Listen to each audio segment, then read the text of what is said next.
tunapitia kwenye meza ya sajili, kisha baada pale tunanawa mikono, kisha tunapata kikombe cha chai. Sasa ndio maua yameanza kualika ukoko, tukiwa tumekita kambi papa hapa katika maonyesho ya kilimo, ikiwa tu mojawapo jama ya maandalizi ya haya maonyesho. Hapa moja kwa moja nimeandamana na mwenzangu Profesa Chaumanga. Jamamba bila shaka huwa ni wa futi 10 kutambaa na kufanya mambo pamoja nao. Tunasema karibuni tukajumuike nanyi kwa minajili tu ya kwenda kufanikisha haya mambo. Niite MC Tamashaka Live kupeperusheni ya matangazo kenye. Kumbuka tuko papa hapa ikiwa ni makala ya mwaka 2026. Nasema karibu. Huyu ndio Profesa Chaumanga unamwona hapa.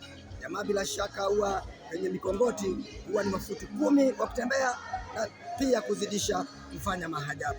Basi mengi na zaidi, kumbukeni tutakuwa nanyi katika road show. Kwa hivyo tuwaambieni mambo yako shwari kabisa. Niite MC hapa nikikujuza kana kwamba karibuni tuandamane nanyi hadi katimati. Asante.